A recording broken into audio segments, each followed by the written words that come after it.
ஸ்ரீமதே ராமானுஜாய நமஹ. ஸ்ரீமதே வரவரமுனையே நமஹ. ஸ்ரீ வாதூல குரவே நமஹ. ஸ்ரீசைலேச தயாபாத்ரம் தீபக்தியாத் குணார்ணவம் யதீந்திர பிரவணம் வந்தே ரம்யஜா மாதரம் முனி.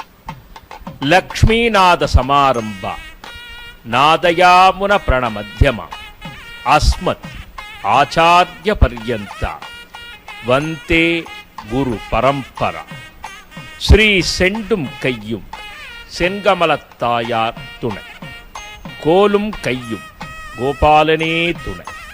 ஸ்ரீ வித்யா ராஜகோபால சுவாமி திருக்கோவில் பங்குனி பிரம்மோத்சவ பெருவிழா.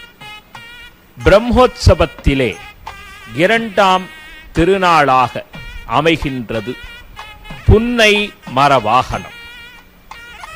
புன்னை மரம் நம்முடைய ஆலயத்து தல விருட்சமாக பேசப்படுகிறது. தன்னுடைய ஆலயத்து தல விருட்சத்தையே தனது பேரருள் பொங்கக்கூடிய பெருவிழாவான அருள் விழாவான பங்குனி பிரம்மோத்சவத்திலே இரண்டாம் நாளிலே அதற்கு பெருமை சேர்க்கும் வண்ணம் அமைத்தருளி புன்னை மரத்தின் மீதேறி நின்று வேங்குழல் இசைத்து மனம் கவர்ந்து குறுநகை சிந்தி குறைகள் தீர்த்தருளும் குறைவொன்றுமில்லாத கோவிந்தனாக திருவருளைப் பொழிகிறான் ஜண்பகாரண்ய க்ஷேத்திர நாயகனான் ஸ்ரீ வித்யா ராஜகோபால சுவாமி.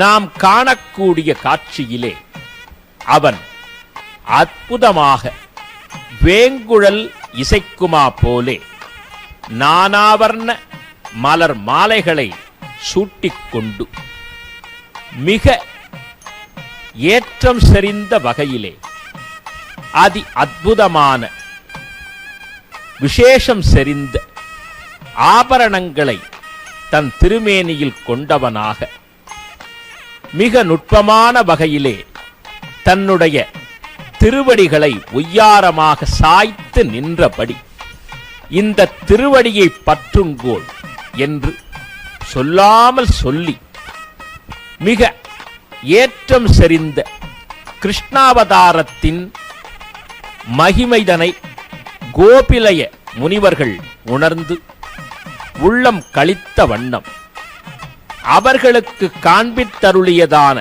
திவ்ய மங்கள சேவையை பங்குனி பிரம்மோத்சவத்தின் இரண்டாம் நாளிலே புன்னை மர வாகனத்தின் மீதேறி நின்று புருஷோத்தமனாக தன் திருவருளைப் பொழிகிறான் வாசுதேவ கிருஷ்ணன். இரண்டாம் நாள் தத்துவத்தின் அடிப்படையிலே அமைந்த அற்புதமான திருநாள் என்று பெரியோர்கள் அருளியிருக்கிறார்கள். காரணம் என்ன? நாம் காணக்கூடிய காட்சியிலே பகவான் கிருஷ்ணன் புன்னை மரக்கிளைகளுக்கு மத்தியிலே ஒரு ஆனந்தமயமான அற்புதமயமான லீலையை நிகழ்த்துகிறார். ஆம், கிருஷ்ண பகவான் ஆடையின்றி நீராடிய கோபியர்களின் ஆடைகளை புன்னை மரக் கிளைகளிலே இருக்குமாறு செய்து அதற்கு மேலாக நின்று பரம்சோதி சுடர் தானே என்பதாக உணர்த்தக்கூடிய திருக்காட்சியாக இந்த தீபாராதனை சாட்சி பகர்கின்றது. இதனுடைய நுட்பமான தத்துவம் என்ன? ஸ்ரீமத் பாகவதத்திலே கோபிகா வஸ்திர அபகரணம் என்ற ஒரு லீலை மிக நுட்பமாக சொல்லப்பட்டுள்ளது. ஸ்ரீ கிருஷ்ண பகவான் 5 வயதுக்கு உட்பட்ட பாலகனாக கோகுலத்திலே வளர்ந்த சமயத்திலே பல பால லீலைகளை புரிந்தான் என்று பாகவதம் சொல்கிறது. அந்த ஸ்ரீமத் பாகவதத்திலே கிருஷ்ண பகவான் புரிந்த ஒவ்வொரு லீலைகளும் தத்துவங்களின் வெளிப்பாடாகவே பேசப்படுகிறது. கண்ணன் வெண்ணெய் திருடியதும், பசு மாடுகளை மேய்த்ததும், கன்றுக்குட்டிகளை தாயோடு சேர்த்து அது பாலருந்தும் நிகழ்வைக் கண்டு இன்புற்றதும், குழந்தைகளோடு குழந்தைகளாக கைகோர்த்து விளையாடியதும் தன்னுடைய பால கோபால லீலையாக நிகழ்த்தி பல்வேறு திருவிளையாடல்களை புரிந்தனர். வெண்ணெய் திருடுவது மட்டுமல்லாமல் இரு கோபியர்களுடைய சடைதனை ஒன்றாக முடித்து அவர்கள் படக்கூடிய கஷ்டத்தினை தன் இரு கரங்களிலும் கைதட்டி விளையாடி சிரித்து மகிழ்ந்து பல்வேறு விளையாட்டுக்களை நிகழ்த்திய கண்ணனெம்பெருமான் அதி அற்புதமாக மாபெரும் தத்துவ வடிவமாக சச்சிதானந்த பரம்பொருளாக பல திருவிளையாடல்களை கிருஷ்ணாவதாரத்திலே நிகழ்த்தினான் என்றாலும் யமுனா நதியிலே கோபியர்கள் தினந்தோறும் நீராடி வர அதிலே அவர்கள் செய்யக்கூடிய தவறினை சுட்டிக்காட்டி அந்த தவறினை களைந்து பாபத்தினை அழித்து புண்ணியத்தை சேர்த்து தருமா போலே அவன் நிகழ்த்திய லீலைதான் கோபிகா வஸ்திர அபகரணம் என்ற லீலை. பொதுவாக ஒரு சிலர் நினைப்பதுண்டு, போன வருடத்திலே நாம் என்ன வாகனத்தை தரிசித்தோமோ, என்ன அலங்காரத்திலே பகவானை கண்டோமோ, அதே வாகனம், அதே ஆபரணம், அதே புஷ்பங்கள் அப்படி இருக்க மீண்டும் இதே வாகனத்தை நாம் ஏன் சேவிக்க வேண்டும்? அதே விழாதானே நடைபெறுகிறது என்று மனித எண்ணம் கருதுவது இயல்புதான். ஆனால் மனிதன் ஒன்றை மறந்து விடுகிறான். ஆதிசங்கர பகவத்பாதாள் தன்னுடைய அற்புதமான பஜ கோவிந்தம் என்ற பாடலிலே புனரபி ஜனனம் புனரபி மரணம் புனரபி ஜனனி ஜடரே சயனம் என்று பேசுகிறார். மனிதன் பிறக்கிறான், மரணிக்கிறான், மீண்டும் பிறக்கிறான். இப்படி மனித பிறவி மீண்டும் மீண்டும் பிறவி எடுத்து சுழன்று கொண்டே இருக்கிறது. தினமும் மனிதன் உணவை சுவைக்கும் பொழுது அது அவனுக்கு கசந்து விடுவதில்லை. தினமும் அணியக்கூடிய ஆடைதனையே மீண்டும் மீண்டும் உடுத்தும் பொழுதும், மீண்டும் மீண்டும் அருந்திய உணவையே அருந்தும் பொழுதும் மனிதன் அதனால் சற்றும் சஞ்சலமடைவதில்லை. செய்த வேலைகளையே திரும்பத் திரும்பச் செய்தாலும் மனித மனம் அது கண்டு வியப்பதில்லை.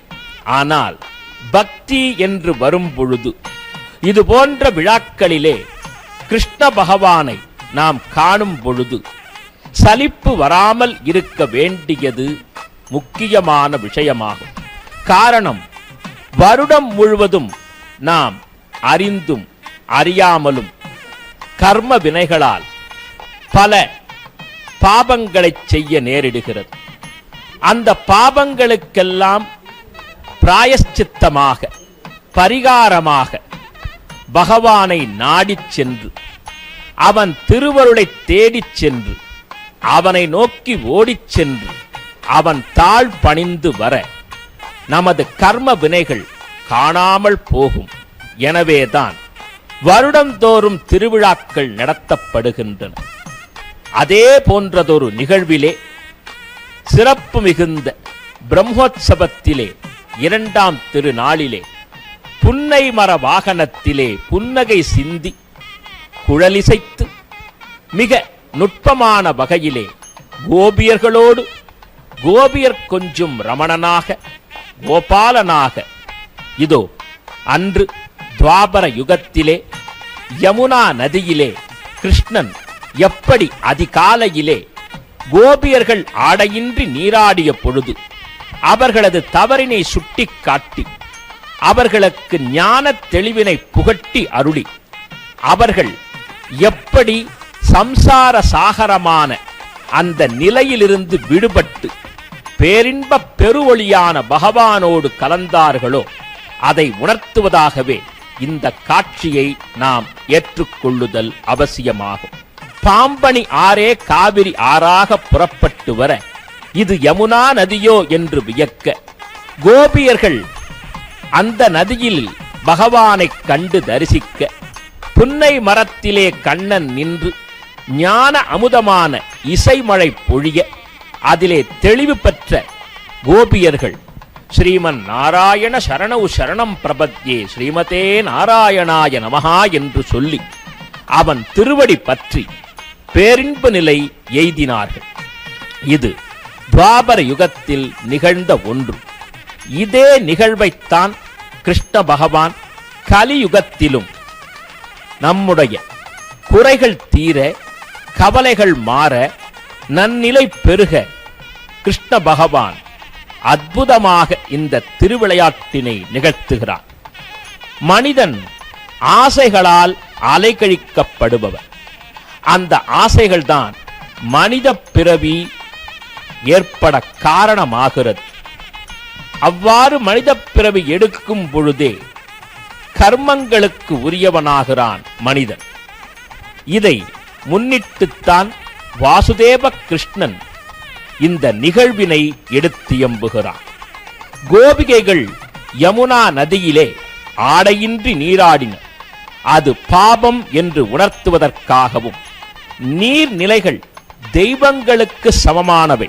எனவே யார் நீராடினாலும், எங்கு நீராடினாலும், அது குளமோ கடலோ கிணறோ இல்லமோ புனித புஷ்கரணியோ, எங்கு நீராடினாலும் ஆண் பெண்ணாக இருப்பினும் குழந்தைகளாகவே இருப்பினும் கூட ஆடைகள் அணிந்து நீராடுவதே நியதி என்பதை உணர்த்தவே இந்த ஒரு விளையாடு. ஏன், கிருஷ்ணாவதாரத்திலே பல பேருடைய சாபங்களை விமோசனம் கொடுத்தான் பகவான். ஒரு முறை அழகாபுரியிலே குபேர புத்திரர்களான நளகூபரன், மணிகிரீவன் ஆகியோர் கோபியர்கள் செய்த தவறைப் போலவே ஆடையின்றி குபேரப்பட்டினத்திலே நீராடி அந்த நீரினை அங்குமிங்கும் தெளித்து உற்சாக வெள்ளத்திலே மிதந்த சமயத்திலே திரிலோக சஞ்சாரியான நாரதர் அங்கு வந்து சேர, அவர்கள் விளையாடிய தீர்த்த துளிகள் நாரதர் மீது படர்ந்து விட, நொடிப்பொழுதிலே நாரதர் நளகூபரன், மணிகிரீவன் செய்த தவறை உணர்ந்து, நீவீர் மருத மரங்களாக நிற்க கடவீர் பூ உலகிலே என்று சபித்தார். உடன் தங்களுடைய பாபத்திற்கு விமோசனம் கோரினர் இருவரும். அஞ்சற்க, இதுவும் பகவானின் விருப்பமே என்று சொல்லி துவாபர யுகம் வரை மிக சிறப்பாக நந்த கோகுலத்திலே 2 மருத மரங்களாக நீவீர் நிற்க கடவீர். அதுகாரும் பகவான் கிருஷ்ணன் மிகச் சிறப்பாக யசோதையின் வளர்ப்பு மைந்தனாக நந்த கோகுலத்திலே வளருங்கால் அவன் ஒரு திருவிளையாடலை நிகழ்த்தி பாப விமோசனம் தங்களுக்கு வழங்குவான் என்று திருவாய் மலர்ந்தருளினார். அதற்காகவே 2 மருத மரங்களாக குபேர புத்திரர்கள் நின்று கிருஷ்ண பகவானின் வருகைக்காக காத்திருந்தனர். காலம் கனிந்தது. சிறப்பான வகையிலே கோபாலனும் நந்த கோகுலம் அடைந்தான். யசோதையின் வீட்டிலே செல்ல மகனாக வளர்ந்தான். பல தீம்புகள் புரிந்தான். ஒரு நாள் கிருஷ்ணனுடைய சேஷ்டைகளைக் கண்டு, அவன் குறும்புகளைக் கண்டு கோபியர்கள் புகார் தெரிவித்த சமயத்திலே தாயான யசோதை கோபாலனின் மீது கோபம் கொண்டவளாக உரலிலே கண்ணனை கட்டுவித்தாள். தாமோதரனான கிருஷ்ண பகவான் ஒரு சாதுரியமான நாடகத்தை நடத்தி அந்த உரலினை தவழ்ந்து தவழ்ந்து இழுத்துச் சென்று 2 மருத மரங்களுக்கு நடுவே நின்று பலம் கொண்ட மட்டும் இழுக்க, மறுகணம் அந்த மருத மரங்கள் வேரோடு சாய்ந்தன. ஆம், குபேர புத்திரர்களின் சாபமும் தீர்ந்தது. அவர்கள் கந்தர்வ உருவை அடைந்து வாசுதேவனை பணிந்து பலவாறு துதி செய்து மீண்டும் குபேரப்பட்டினத்தை அடைந்தார்கள். இது கிருஷ்ணனும் நாரதரும் குபேர புத்திரர்களுக்கு மட்டுமே தெரிந்த உண்மை.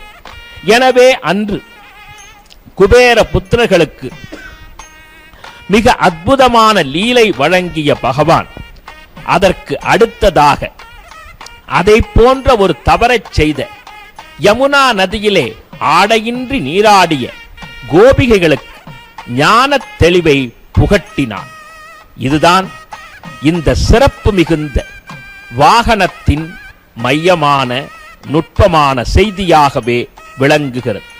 மற்றொரு ரீதியாக சொன்னால் பிறவிக் கடனை அகற்றுவது பகவானின் அருள் மட்டுமே. கோபியர் தம் தவறுகளை உணர்ந்து இருகரம் கூப்பி புன்னை மரத்தடியிலே வாசுதேவ கிருஷ்ணனை பிரார்த்திக்க உடன் அவர்களுக்கு ஞானம் அளித்து ஆட்கொண்டான் ஞான ராஜகோபாலன். இதை சற்றே நாம் தத்துவ ரீதியாக பார்த்தோமேயானால் புன்னை மரம் ஆச்சாரிய நிலை, அதாவது குருவாடிவாக விளங்குகிறது. கண்ணனோ பரமாத்மாவாக அதன் மீது ஏறி நிற்கிறார். கண்ணனுடைய குழலிசை பிரணவம் என்ற ஓம்கார வடிவம். ஜீவாத்மாவே கோபியர்கள், சம்சார சாகரமே நதி, குருவே புன்னை மரம், பிறவிகளே ஆடைகள், ஓம்கார நாதமே பிரணவத்தின் வடிவான குழலிசை, மாடுமேக்கும் கண்ணனான பரமாத்மாவே பகவான் பரவாசுதேவன். இவ்வாறு இந்த தத்துவத்தை முன்னிறுத்தி அவர்களை தன்னிலைக்கு ஆட்கொண்டான் பகவான். எனவேதான் மகாபக்த விஜயம் என்ற நூலிலே அதி அற்புதமான மகாராஷ்டிரா உள்ளிட்ட மாவட்டங்களிலே மாநிலங்களிலே பிறவி எடுத்த மகாபக்த சரிதத்திலே சுவாமி ஏகநாதர் என்ற மகான் பாண்டுரங்கனான கிருஷ்ண பகவானுடைய மேன்மையை சொல்லும் பொழுது அதி அற்புதமான ஒரு உண்மையை சொல்கிறார். இதோ நாம் காணக்கூடிய இந்த புன்னை மர வாகனத்திலே அதற்கு அருகாமையிலே நிற்கக்கூடிய கோபியர்கள் இந்த திருவிளையாடலுக்கு பிறகு துவாபர யுகத்திலே காண முடியவில்லை என்கிறார். அதாவது மற்றைய கோபியர்கள் இருந்தாலும் கூட இந்த குறிப்பிட்ட கோபியர்கள் பல யுகங்களாக, கிருதயுகம் திரேதாயுகம் என்று 2 யுகங்களாகவே பரவாசுதேவனை அடைய வேண்டும் என்று பக்தி செலுத்திய மாமுனிவர்கள், அவர்களுக்கு மட்டும் அவர்கள் கேட்டுக்கொண்டதற்கிணங்க வைகுந்தம் தருவதற்காகவே இப்படி ஒரு லீலையை நிகழ்த்தி அவர்களை வைகுந்தமேற்றினான் பகவான் என்கிறார் சுவாமி ஏகநாதர். அதற்கு பிறகு அந்த கோபியர்களை அங்கு காணவில்லை என்றே ஏகநாதருடைய சரித்திரத்திலே அவர் எழுதிய பாடல்களின் வாயிலாக நாம் உணர்ந்து கொள்கிறோம். எனவே யாருக்கெல்லாம் ஞானம் வேண்டுமோ, வெற்றி வேண்டுமோ, இறை நிலை வேண்டுமோ அவர்கள் புன்னை மர வாகனத்தை தரிசித்தால் அத்துணை விதமான செல்வங்களும் கிடைக்கும் என்று நாம் இதன் மூலம் உணரலாம். பொதுவாக இந்த 2ஆம் நாளின் மகத்துவத்தை சொல்லும் பொழுது 2 என்பது சந்திர பகவானுக்குரிய எண்ணாகும். ததிசங்க துஷாராபம் க்ஷீரோதார்ணவ சம்பவம் நமாமி சசினம் சோமம் சம்போர் மகுட பூஷணம் என்று பேசுகிறது சந்திர பகவானின் மாலா ஸ்லோகம். சந்திர பகவான் நவக்கிரகங்களிலே மிக அழகானவர். எனவே தட்ச பிரஜாபதி தன்னுடைய 27 மகள்கள், அதாவது அந்த 27 மகள்கள் தான் 27 நட்சத்திரங்கள், அந்த 27 நட்சத்திர மகள்களையும் சந்திர பகவானுக்கு திருமணம் செய்து வைத்தார். ஆனால் சந்திரன் பாரபட்சத்தோடு நடந்து கொண்டு கார்த்திகை ரோகிணி என்ற 2 நட்சத்திர நங்கையரை மட்டுமே மிக அன்பு செலுத்தி மற்ற நட்சத்திரங்களை உதாசீனம் செய்தார். எனவே மற்ற நட்சத்திர கன்னியர்கள் சென்று தன் தந்தையான தக்ஷ பிரஜாபதியினிடத்திலே முறையீடு செய்த பொழுது, ஹே சந்திரனே, உன் அழகு நீங்குக, உன்னுடைய 12 கலைகளும் மறையட்டும் என்று சாபமிட்டார். உடனே பயந்து போன சந்திரன் சாப விமோசனம் வேண்டி சிவபிரானை நினைத்து வணங்க, தட்சசாபம் கொடுத்ததுதான். ஆனால் 15 நாட்கள் தேய்பிறையாக, 15 நாட்கள் வளர்பிறையாக, சந்திரனே நீ மாறி மாறி வளர்ந்தும் தேய்ந்தும் திதிகளை உருவாக்குக என்று சிவபிரான் அருள் புரிந்தார். எனவே சந்திர பகவானும் 15 நாட்கள் தேய்பிறையாக, 15 நாட்கள் வளர்பிறை சந்திரனாகவே விளங்கினான். ஆயினும் அவன் மனதிலே ஒரு குறை. தன்னுடைய சிறப்பு மிகுந்த சந்திர வம்சத்தை பெருமைப்படுத்த வேண்டும். அதை செய்து தருபவன் ஸ்ரீயப்பதியான வைகுண்ட பூபதியான பகவானே என்று சரணாகதி செய்து, பிரபு, சூரிய குலத்தை பெருமைப்படுத்தவே நீ சிறப்பாக ராமனாக ரகுவம்ச நாயகனாக அவதரித்தார். எனவே துவாபர யுகத்திலே நீ எம் சந்திர வம்சத்தை பெருமைப்படுத்த வேண்டும் என்று பிரார்த்தனை செய்ய, அதற்காக பகவானும் சந்திரகுலத்திலே தேவகி வசுதேவருடைய குழந்தையாக யாதவ குலத்திலே சிறப்பு மிகுந்த 8வது குமாரனாக அஷ்டமி திதியிலே ரோகிணி நட்சத்திரத்திலே ஆவணி மாதத்திலே திரு அவதாரம் செய்தருளினார். எனவே சந்திரனுடைய குறை நீங்கியது. எனவே இந்த 2ஆம் நாளிலே சந்திரபலம் அதிகம் என்பார்கள்.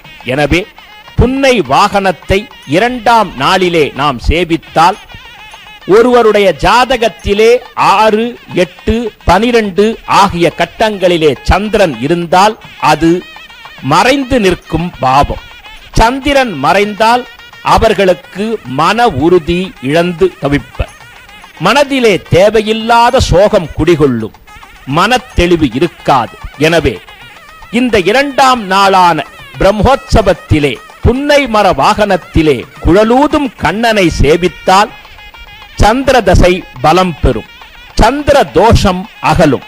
எனவே நாமும் சிறப்பு மிகுந்த இந்த பிரம்மோற்சவத்தின் 2ஆம் நாளிலே பரவாசு தேவனாக கோபியர்களுக்கு ஞான அமுதை பொழிந்த வாசுதேவ கிருஷ்ணனை ஸ்ரீவித்யா ராஜகோபால சுவாமியை பணிந்து சேவித்தார். நம் வாழ்விலே முழு பௌர்ணமியாக, முழு நிலவாக நம் வாழ்க்கை ஜொலிப்பதற்கு தன் திருவருளை தருவான் என்று உணர்த்துமா போலே பகவானின் பீதாம்பரம் அதற்கு சாட்சியாக பகர்கிறது. கனகாம்பர தாரியாக, கௌஸ்துபத்தை அணிந்தவனாக, ஸ்ரீவத்சம் என்ற மருவை உடையவனாக அவன் திருவடியை நாமும் பற்றி கொண்டால் நாம் நம்முடைய குலங்கள் தோறும் செழித்து வளம் கொழித்து நலம் யாவும் கிடைக்க ஸ்ரீ கோபாலனின் அருள் கிட்டும். எனவே அந்த வாசுதேவனாம் ராஜகோபாலனாம் அவன் பொன்னார் திருவடியை பணிந்து போற்றுவோம். கமலா சரணாம்போஜ கௌஸ்துபாங்கித வக்ஷசே கல்யாண குண பூர்ணாய சம்பகேசாய மங்களம். ஸ்ரீமதே ரம்ய ஜாமாத்ரு முனீந்திராய மகாத்மனே ஸ்ரீரங்க வாசினி பூஜாத் நித்யஸ்ரீ நித்ய மங்களம் என்று சொல்லி பகவானை நினைத்துக் கொண்டாடுவோம். அதனால் சகல சௌபாகியமும் நம் வாழ்விலே கிடைக்கட்டும். சர்வம் ஸ்ரீ கிருஷ்ணார்ப்பணமஸ்து.